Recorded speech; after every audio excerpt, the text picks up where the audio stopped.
Let's see here. All right, we are live. Welcome to Dad, Dave, and the Elephant, and this is episode number 5. And we are tonight going to be talking about and the first thing that we're going to do is talk about stuff that we've been playing. So we're start off with Tim the Dad. What's been hitting your table? Hey everybody, this is Tim the Dad from Dad vs. Daughter.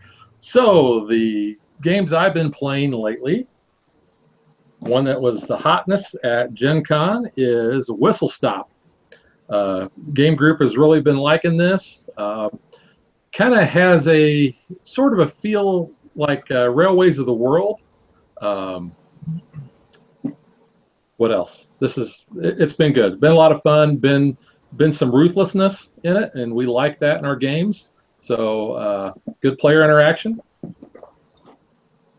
Next up, because we have Play Like a Pirate Day coming up, I have Yahtzee, Pirates of the Caribbean, Dead Men Tell No Tales edition.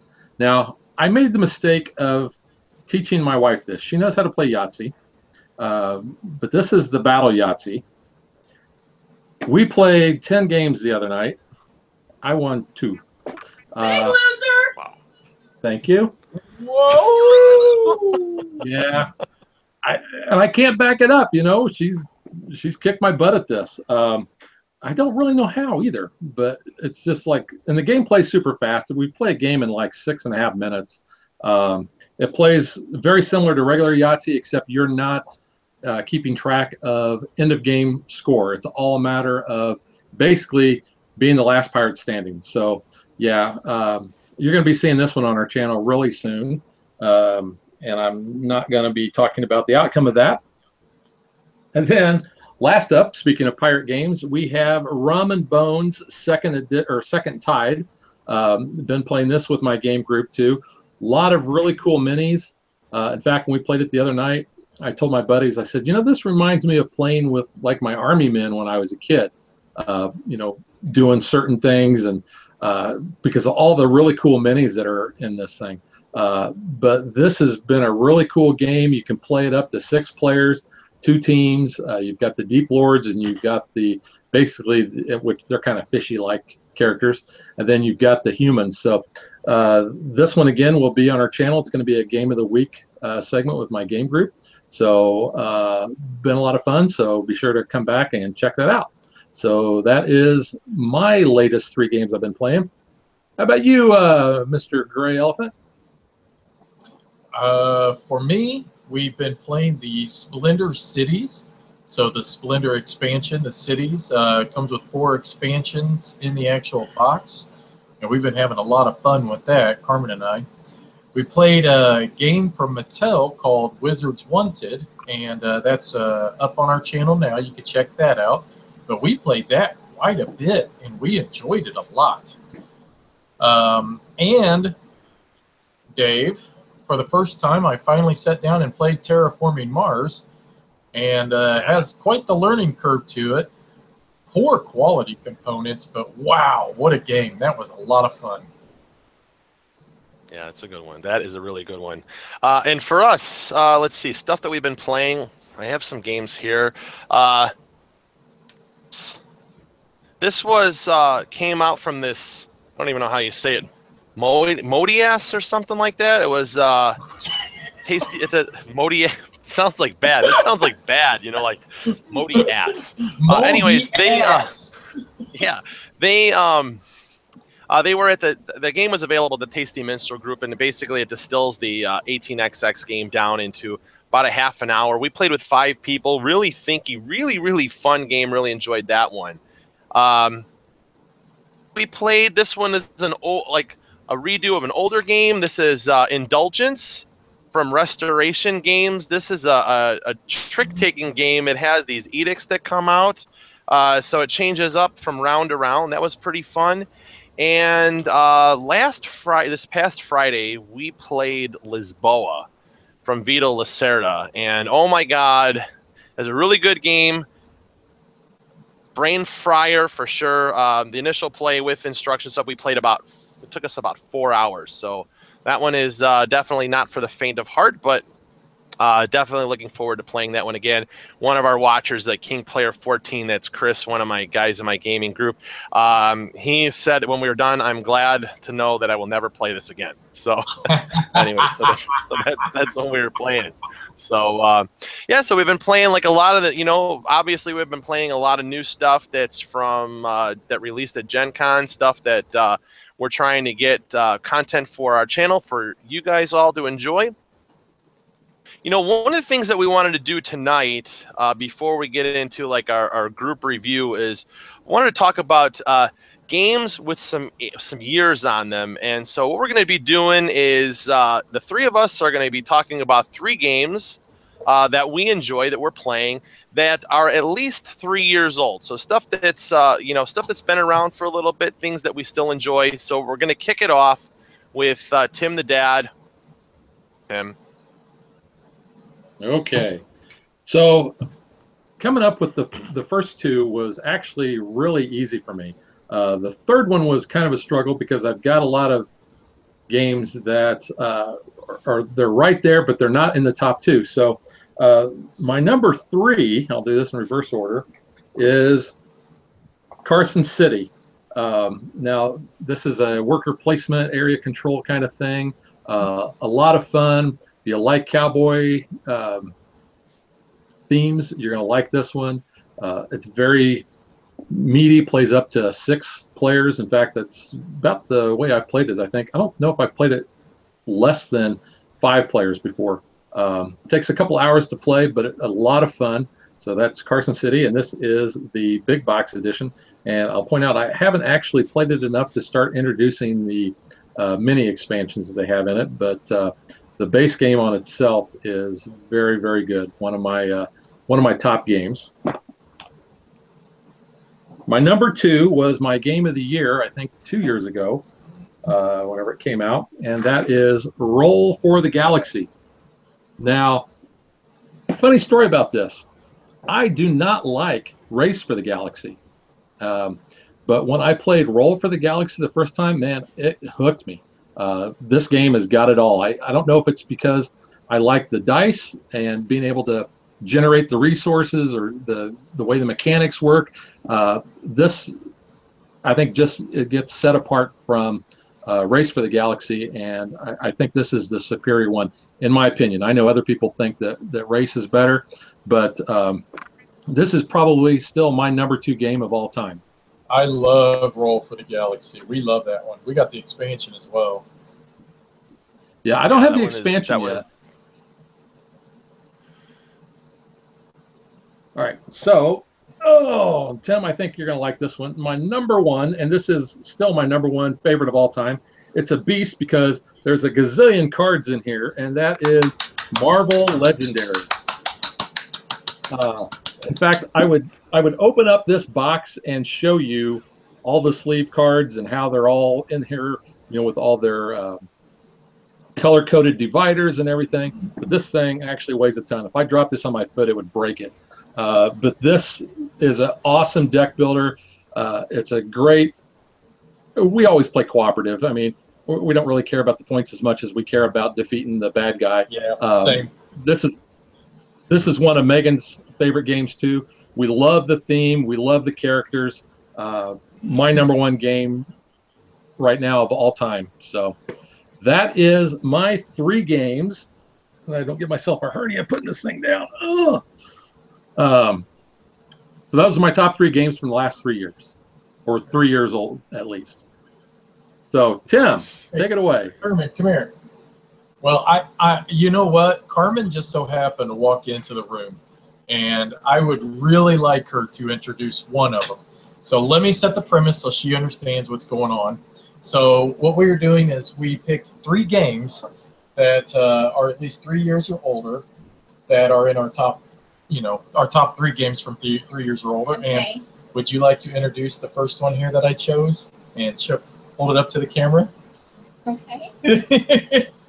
Hi, can you see me? It's Yes. the Village. Or I guess it's just Village, but Yes. Yeah, not the Village. There's no monsters in the woods on this one, Right. unfortunately.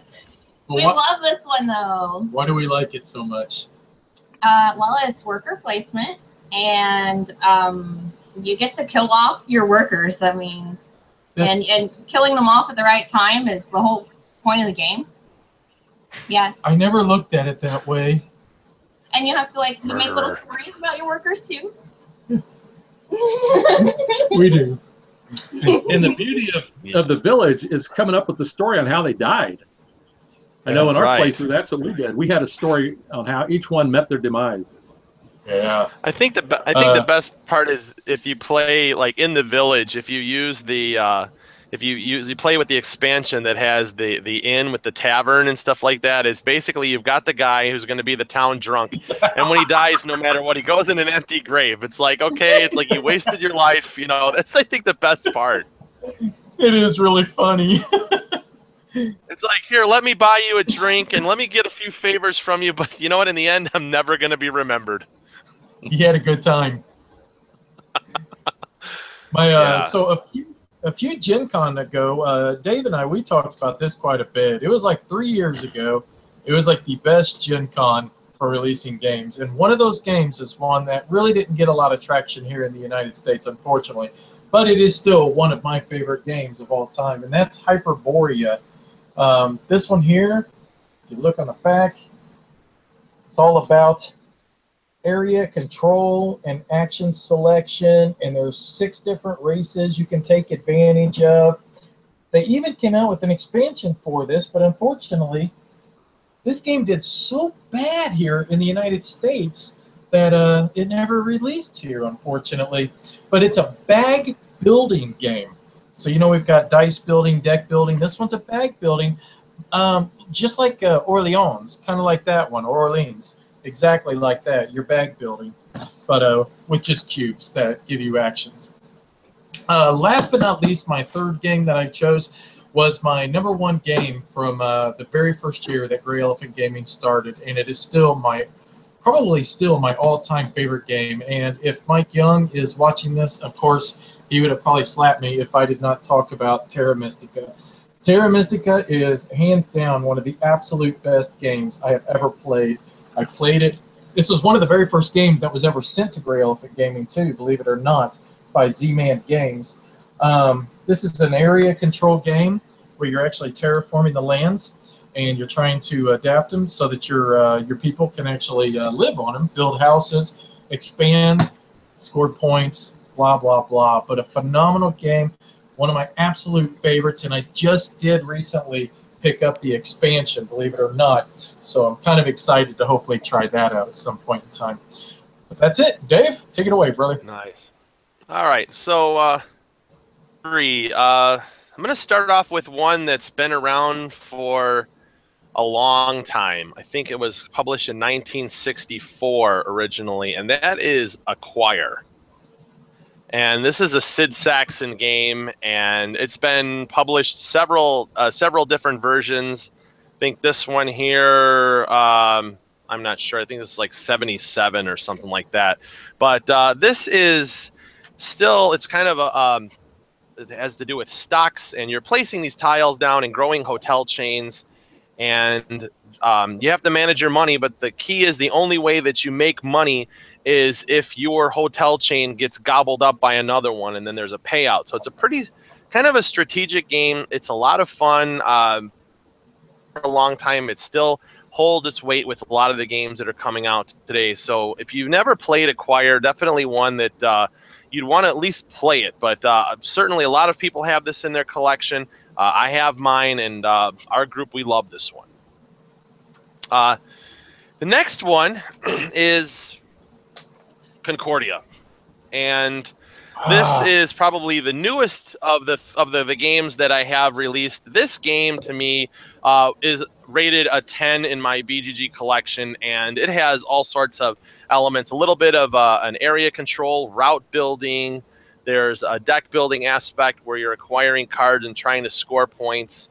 The neat thing about this game is that every year he keeps coming out with new maps to play on, and each of the maps have a little twist. In fact, at Essen this year, they have a new map coming out. It's going to be Egypt and Crete. I guess one of them's supposed to be really, really tight, but the different maps scaled very well for different player counts. But certainly this game here, amazing game. If you've never played it, certainly want to give it a try. This is one of the best games, in my opinion, that I have ever played. And it's Concordia from designer Mac Gertz. You're going to have to teach me that when we play on in November. For sure, we will play that. And then the third one, this is probably my favorite game, and it might be no surprise to a lot of people, but Ticket to Ride, and not necessarily the USA map, but I do love the Ticket to Ride game system. This is, for our gaming group, probably one of the favorite games of multiple people in there. And at any given moment, if I said, hey, do you guys want to play Ticket to Ride, we would be able to get a game to the table. I love the variations of the different maps that come out. Every single one of them has a different twist. It's super easy to play. And the fact now, I think one of the reasons why it's my favorite is the fact that we all know the game. We sit down, we just play, and we're just right into it. And I think that that's important for playing games, especially for ones that you have multiple plays, just to be able to sit down and go, and we're just knocking things out. And I can't say enough good things about it. It's a great game. A lot of people, they've been introduced to gaming through Ticket to Ride. I just think it's fantastic. And again, it's another game that they keep building on. We just had new stuff with Ticket to Ride Germany. Finally, that version came out here in the United States, and then they have another map coming out at Essen with France and the Old West. So some exciting stuff there. What's your favorite map for Ticket to Ride? Well, my favorite map would be India. It is so cutthroat, though. It's a really, really tight map. There's really short routes. You can get cut off really easily. And I think I just like it for the fact that it's like you really need to be in there and lay your tracks down first before anybody else and claim stuff. The second one would probably be Heart of Africa. I really like that one. I think that's an interesting twist with the terrain cards and being able to play those to double up and score points. And, you know, I've played Ticket to Ride quite a bit, but I've not actually played those two maps. So I'll have to check those out. Well, which one? And I know that both of you guys enjoy Ticket to Ride. So what maps do you like? Which maps do you guys like, or what do you favor? Go ahead, Dad. Yeah, Tim, Dad. Well, I know Megan is partial to the United Kingdom map just because she thinks she's an Anglophile. But probably my favorite is, looking back here on my shelf, I really like the Nordic countries. Again, that's a small map. You can be, you know, ruthless in it. So I kind of like that one. All right. What about you? Of course, I like the one that comes with it. It's the classic. That's the only one I've ever played, and now you guys are making me want to get the other ones. Which one is the one that they specifically recommend for 2 players? I remember that there's like a smaller one. That would be, well, if you buy India, and on the back side is Switzerland. Switzerland is good for 2 players, but then Nordic countries is specifically for 2 or 3 players. Oh, okay, excellent. And that's a complete set, comes with its own set of train cards. All of those have snow on them, and then it's got, I believe, purple, black, and white trains. Yep. And that was the Switzerland and... Switzerland. I think it's Map Pack 2. Cool. Very good. Yeah. So some of the other games, it's interesting, like on our lists, and I'm sure you know we'll all want to talk about this, but we didn't really have any crossover on here, so we have our own, like all have our own different tastes. But how many of the different games, like Tim the Dad, how many of the games that we talked about have you had a chance to play? Let's see. I've not played Terra Mystica. I have played The Village quite a bit. In fact, we've got a show on that one. I've not played Acquire. And then, what was your second one, Dave? Concordia. Concordia. Yeah, I haven't played that one, but I do know that several in my game group have played that, including my friend Hefe, Jeff, that we always talk about. He really likes that one. And I know Dwight does too. So I think that's about it as far as the ones that you guys have got. Yeah. How about you, Mr. Elephant? I've only played 2 of them that Tim talked about, the Roll Through the Galaxy and the Legendary, of course. I've done a bazillion videos on Legendary. And the only one I played that you showed was the Ticket to Ride, but I've only played the base set. Okay. Yeah, and like for me, I've played Marvel Legendary, although for me, I like the Legendary Encounter system. Like I like the theme of those better. I do like the Legendary system. And I've played like in the Marvel Legendary, I've played some of the expansions, like the one with Spider-Man and stuff like that. And I do also enjoy Roll for the Galaxy. I know, Tim, you chimed in. I have the expansion for that one, too. I haven't played that one in a while, and now you're making me thinking that I have to pull that one. I have to pull that one out and play that one. And it's an interesting, like through this discussion, hopefully other people that are watching, too, are thinking like, hey, I haven't seen this game. I haven't played this game in a while. I need to pull it out and play it. And then, of course, Village, another one of my favorites. I own Terra Mystica. I have not played it, so I guess, Tim, I will teach you Concordia if you teach me Terra Mystica. Oh, that'd be a heck of a game day. Right on. And but it's again, it's really interesting. We all have different tastes and stuff like that. So it was interesting to see what some of our picks are from some of the games that have been around for a little while. Mm-hmm. So with that, I mean, if I ask if there's like one game that's like an older game that you probably haven't had a chance to play or want to play, Tim the Dad, is there something that that's out there that you really want to play that's been around for a while that you can think of? Yeah, that would be Fortune and Glory. I love that game. It just doesn't make it to the table very often, just because it's an interesting style of game, and not everyone in my play group is down with that, but that was one that was kind of fighting for that number 3 spot. I really enjoy playing that. It's got expansions. I have not played with any of the expansions because I've really only played the base game a handful of times. And the great thing about it is there's a lot of replayability, but it's such a fun game. You're immersing yourself as a character. I kind of lump that in a little bit with Eldritch Horror because it kind of has the same mechanism where you've got a persona, you're rolling dice to do certain tests. So Eldritch Horror, though, I will be playing more coming up in October, and I'll talk more about that later. All right. How about you, Mr. Elephant? Anything like an older one that's that you're wanting to play? Oh, goodness. I mean, this could be a list that I could go on forever. Ascending Empires, Quadropolis, Seasons. I mean, I've got a plethora of them that I would absolutely love. Eclipse, Forbidden Stars. I mean, I could go on forever, man. Kemet. You want me to keep going? Cyclades. Oh. I like Kemet also. I think one of the games that's like a little bit older that I'm wanting to play, and the funny thing is actually later tonight I'm making a trade to get it, is that I think it's Conquest Planet Earth, the space alien game. That's also like from Flying Frog, the same one who do Fortune Glory. I just want to roll dice and try and just blow up the planet. That's what I just kind of have this mood to just like try to invade with a bunch of UFOs. So you want to that's one. Burn, don't you, Dave? I want to do it before we actually do it ourselves in real life. So, anyway, did you say you want to get probed? Why not? Why not?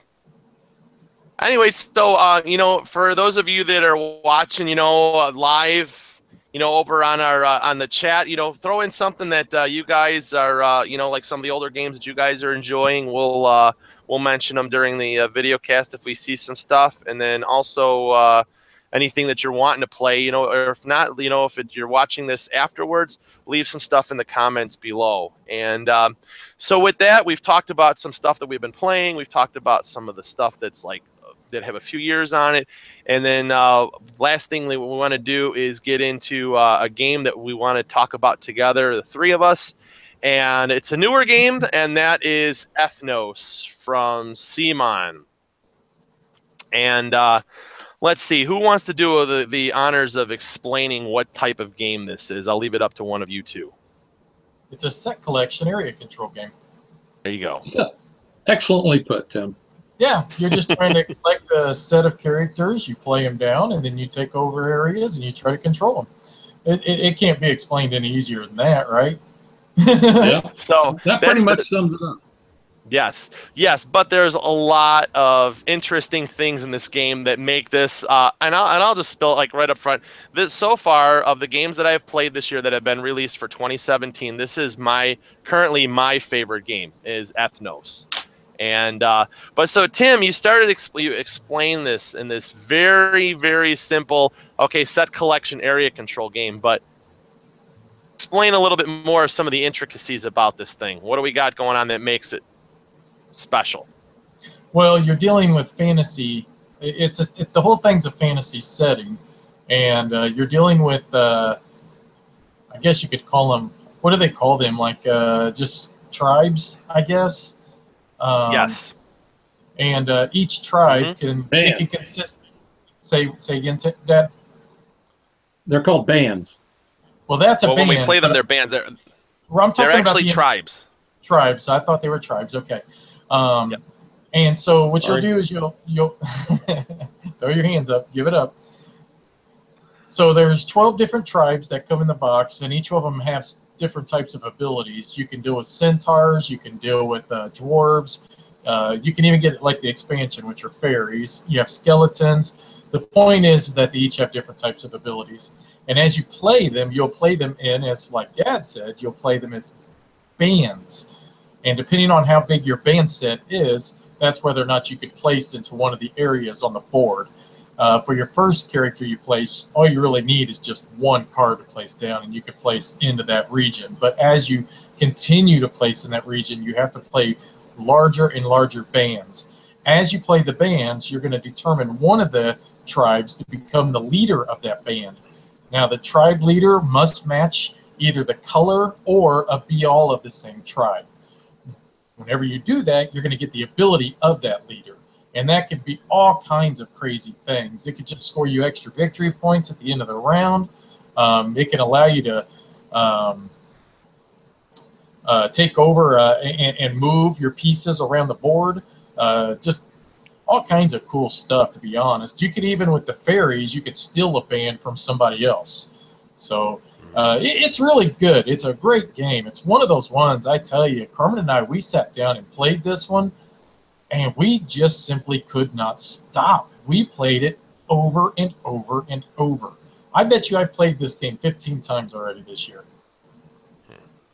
Well, it's one of those games that it's kind of deceiving because it plays very fast, even with a high player count.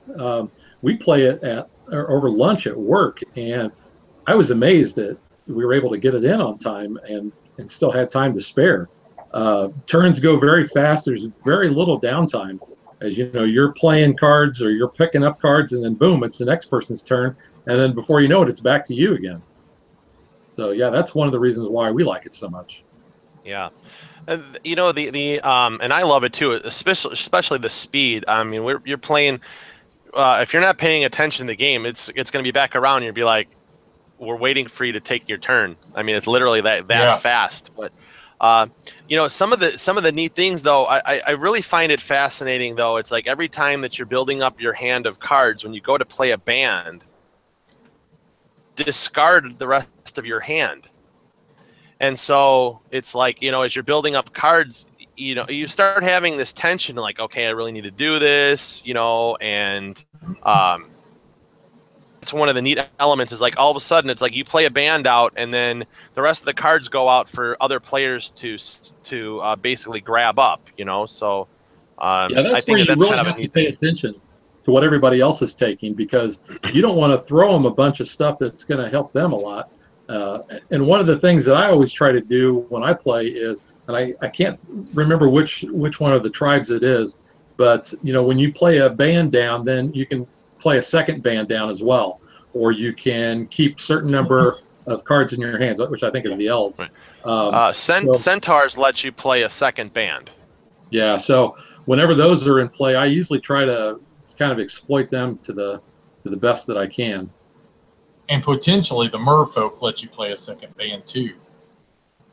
No. They allow you to place a second piece on the map. I'm sorry. Yes. Yeah. So Jeez. So I know we've got time. We should talk about some of these different bands that are in this game for people who haven't played some of the cool special abilities in there.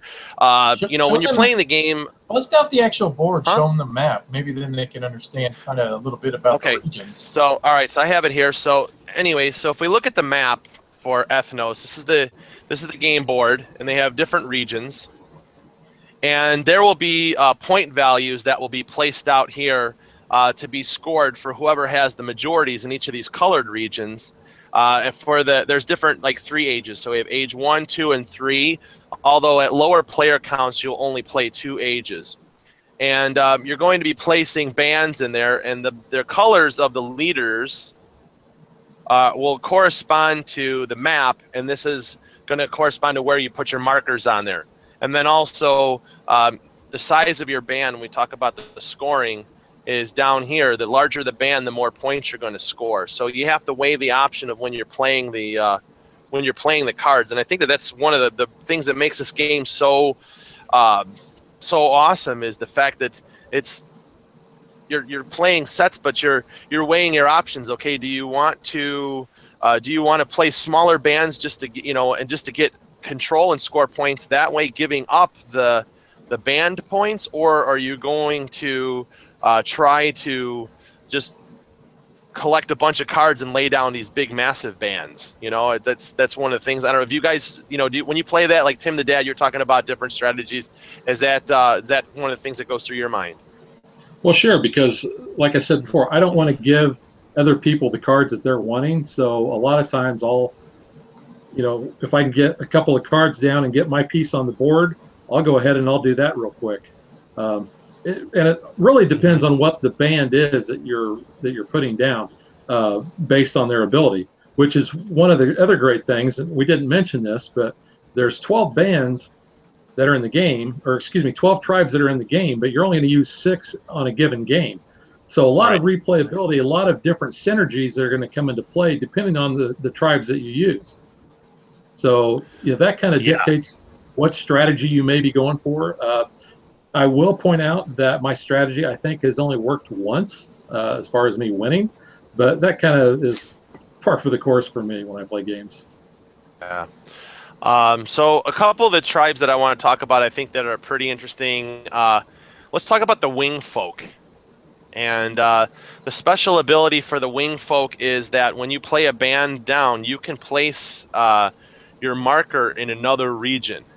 And so sometimes when those come into play, it's really interesting. You're going to scarf those up and you're going to play them. Maybe you can build up a band quickly, and maybe the purple is on, it's got worth going to be 10 points at the end of that age. And you can't, so you may want to try and specifically grab those and start building up your markers in there to get the majorities and stuff like that. I mean, that's I think that's pretty interesting. One of the tribes there. What do you think of that one? And what are some of the things that you do with that, with wing folk? Well, they're good because then you can place wherever you really need to, and surprise people with a, being able to plop down in a territory they weren't maybe expecting. The ones that I like a lot are the merfolk, because they come with a separate board, and they allow you, as you place the merfolk, you get to move up on that board, and as you reach certain goals on that board, it allows you to place a second marker on the main board. So not only are you placing because you played a band of merfolk, but now you get to place a second marker, and oh boy, that is ruthless. Plus you get bonus points if you're the highest person on that board at the end of each age. Yep. Mm-hmm. Another one I think is fun to play is the halflings. Oh yeah, because they have no special ability. They're all just about numbers. There's twice as many halflings in the deck than any of the other tribes. And they have no special ability. The only ability that they allot you is that they score you end-game victory points. And the trick is that do you try to go for the halflings? Do you keep, because you can only hold so many cards, and you're you get to 5 halflings, and you want that 6th halfling because it's like, hey, it's worth a lot of points. But at some point you got to play your hand, and it's like, stupid halflings. Yeah. But you know, and here's the interesting thing: while you're trying to build up that hand of halflings, and other people are playing bands out, putting their markers on the board, and you're losing ground that way in the hopes of trying to snag points for a large band. And I think that that's, you know, again, that goes back to this tension in the game of putting the markers on the board opposed to playing the band sizes. Now, since this is kind of a joint review of the game, let's talk about the components a little bit, because I know that those have kind of been, what's the best way to put it? Blasted as far as the game goes. I'm talking about the little discs. People seem like they've had issues trying to pick them up. So what my game group has started doing is actually placing them upside down on the board, because then they're easier to pick up off the mat or pick up off the table. Have you guys noticed that at all? Our group did the same thing, and for people who haven't looked, here's the bag. There's these little plastic these things, and when they lay flat, they're kind of a pain in the butt to even stack on top of each other, because when they stack, I'll hold this up here in the bag, they have a space between them, and I don't know if you can see that or not. They sandwich on top of each other, but they do have they are kind of hard to pick up and move, and so one of the guys in ours also started stacking them upside down. So I don't, Tim the elephant, have you had any issues with the discs at all? Yeah, I'll be honest, I do. I can't get my fat ogre-sized fingers, and I really don't even have that. I mean, do they look like sausage fingers? Do they? I don't think they look like sausage fingers, but I can't seem to get them on them stupid little discs when they're on the board. It is a very minor complaint, though, because this game's absolutely solid. Outside of just the little discs, trying to pick them up, and there is a bit of luck in this game, especially when you're playing with just 2-player. You'll see that. Kermit and I did a playthrough of this, and man, if I needed something, I just drew it right off the top of the deck. I was absolutely incredibly lucky in this game, and luck can play a factor in it. Still super fun. I absolutely love it. Back to the component quality, and I know that King Player 14 made a point too. The card quality for this one, very, very thin. Sleeved my cards because just the fact that you're going through these cards a lot, they're being shuffled so much because you're playing the game. I mean, each age you're shuffling the cards up, they're being moved around in your hands and stuff like that. They have they just feel really, really thin, and I think that they could easily get marked on the back. So did any of you guys sleeve your cards for this one? No? I actually don't have my copy yet. It hopefully is on its way. But the copy that we played belongs to Dwight, and I think he's got his sleeve.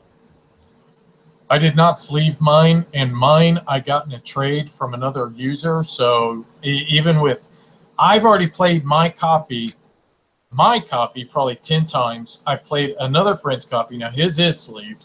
But I've already played mine 10 times, and keep in mind I got it in a trade, and all my cards are still holding up fine. Okay. I just kind of felt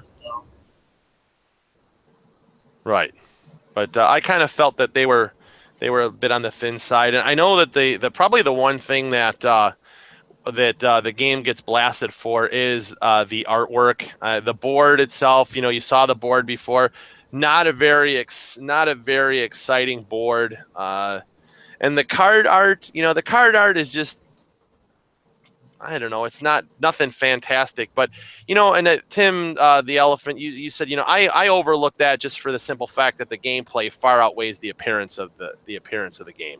Absolutely. Once again, it's a minor complaint. When I complain about a game like Terraforming Mars, it's because across the board the component quality is absolutely horrendous. Right. But it's a solid game, and this is the same thing. And I'm not going to say, oh, don't go out and play Terraforming Mars because of the sad component quality. And I wouldn't do the same thing with this one either. The board in this one, it is functional. It works. I would have liked a much more colorful map, maybe with some, I don't know, mountainous looking regions and stuff to make it a little bit more kind of like what you see like in a game like Small World, something more bright and colorful, and with just a little bit more, appealing to the eye. But ultimately, it doesn't bother me. I think the cards work fine. I actually like the artwork on the cards a lot. I think they look good. Maybe they're a little bit thin in stock, but like I said, I've already played my copy alone 10 times and easily, and I haven't had any issue with my cards at all. So, I mean, across the board, yeah, there's a complaint in every game, but this one, the gameplay is so much fun that I'm willing to overlook it. Right. So we talked about the gameplay itself. We talked even some strategy, and I wanted to, you know, as we're talking about Ethnos here, let's get like a final thoughts on this, Tim the Dad. We really like it. Like I said, love the gameplay, love the mechanic of having to get rid of your cards, you know, when you play a band. Love the fact that it plays fast. It's, you know, there's plenty of strategy there. There's tons of replayability, you know, with the 12 different tribes. So 2 thumbs up for me. All right, Mr. Elephant.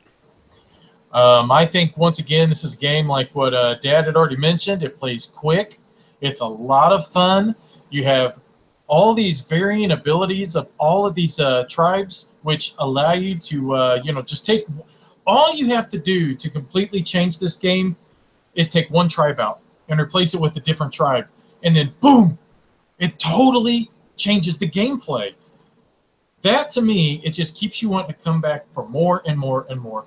Yeah, we got some sad component issues, but ultimately, that doesn't bother me enough in this game. I think the artwork's solid. I don't necessarily think there's anything that's super poorly done. It just isn't necessarily done to the highest of quality of what we'd really like to see. And the reason is because I love this game so much. Does that make sense? So when you like a game so much, you just want to see it do better, and you want more of it, and you want it to be more vibrant. That's what I feel about Ethnos. Phenomenal game, easily one of my top 10s of the year. Yeah. Like I said, this one so far is my favorite game that's come out this year. I overlook some of maybe the production quality, just because the simple fact that the game is so awesome. But you know, you mentioned component quality of Terraforming Mars. And we talk about the component quality of Ethnos. Terraforming Mars has a $70 price tag on it. Ethnos is $40. So it's certainly, for $40, you definitely get better quality at the $40 price mark. The one thing in this game that we didn't even talk about, and I think that one of the highlights of this game, is when you start revealing dragon cards that end the age. It's like once you start seeing the first dragon, you're like, oh, we're getting close. The second one's even closer. The third one, you're like, when's it going to come? And, you know, it just seems to be like that tension in the game, the replayability, being able to change it just by changing one band.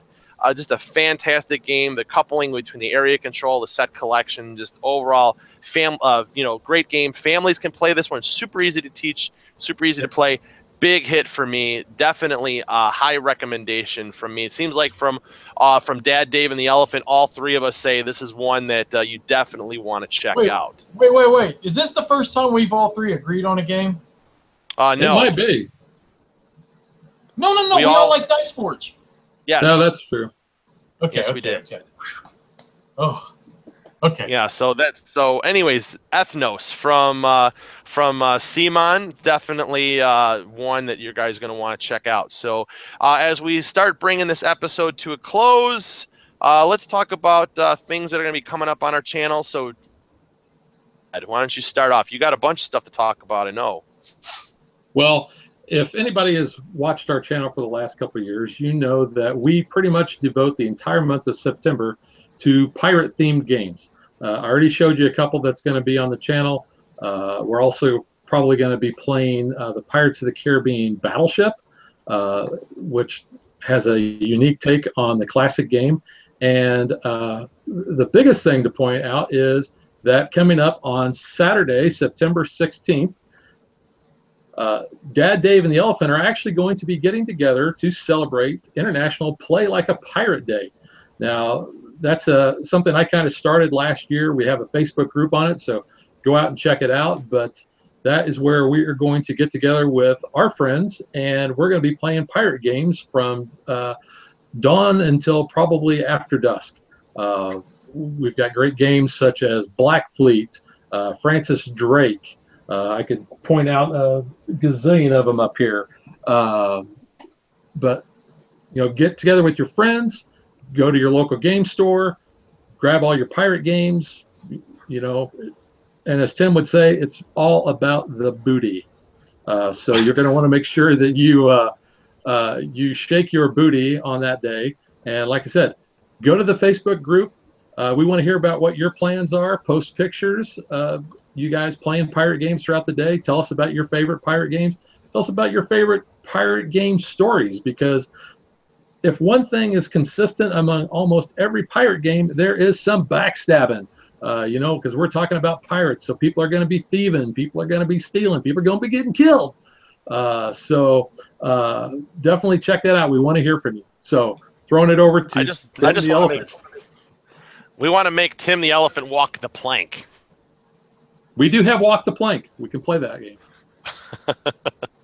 Well, I just wanted to highlight my latest video I released. It is something a little bit different, but it's called Muscle Meeple. And it is going to, instead of just talking strictly about board games and board game reviews, it's going to be more focused on health and fitness.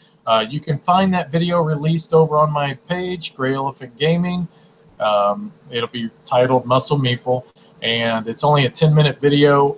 It's something that's been important to me for about the last year and a half, and I'm just trying to encourage others to try to get into that same mode. And, we have stereotypes as gamers. People view us as that, sweaty white dude who sits down in his mom's basement rolling D20s. And that's just not really the case. There's a lot of us that are, fit. And there's a lot of us that do work hard. There's a lot of us that are focused on that. And there's a lot of us that just need that little bit extra encouragement. And what I'm trying to do is build a community of board gamers to help encourage one another to try to break them stereotypes. So anyways, that's something that's important to me, and I wanted to share that with you guys. And if you've seen Tim in person lately, you can see how lean he is. Yes, he has become irresistible to everyone. Men and women. Yes. You know that for a fact. Yes. And if you saw him at Gen Con, he probably was showing you the gun show. Yes, probably. Tim, any upcoming videos for the Gray Elephant Gaming? Like you and Carmen have anything planned? What's coming up? Oh yeah. We've got I'm gonna work on probably the next one. I'm probably gonna work on is the expansion for Quadropolis. I gotta have some time. I'm trying to read through the rule books for Massive Darkness and Dragonfire and Sword and Sorcery, and these things are humongous with a lot of rules, and I want to make sure I get this right. But we have got some phenomenal series coming up here real soon. Cool. Yeah. So for me, I'm in the process of, I've been really busy lately, was in life stuff, but I'm editing, finally getting ready to upload my Gen Con coverage stuff and some of the games that have come out. Going to be filming a comparison with between Ticket to Ride Germany and Ticket to Ride Markland. So just for people who are familiar with that, we're going to check that out. Also, I'm going to be getting together with my buddy Chris, and we are going to be filming player game playthroughs. So Fox in the Forest is going to be one. We're going to be doing Cell Swords Olympos and another game called Four Seasons from Pegasus Spiele. So we're going to be doing some of those. And then we've got some other reviews that I'm working on, trying to see what my other contributors are going to do. I know that Tim Gay threw something up for Rising Sun recently and Jiraku. So if you want to go over to the channel and check that out, he's got some playthroughs and discussions on that, or like tutorials how to play. So that's pretty much what we've got going on there. Yes, Jiraku, Tim, Dad's showing that up there. That's an awesome game. So one that we'll probably have to talk about in a future episode. But anyways, you guys are, what kind of games that you guys are looking forward to playing, put them in the comments below. We'd love to hear from you guys. And one up. So thank you guys all for watching.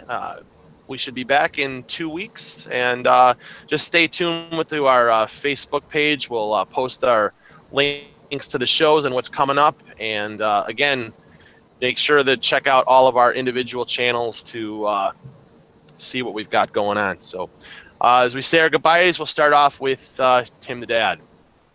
Hey, Tim the Dad, and we will catch you guys next time. Tim the Elephant. Hey guys, thanks for watching. We'll see you later. Bye-bye. All right. And like I said, thank you guys for watching, and we'll see you again soon. Thanks. Bye-bye.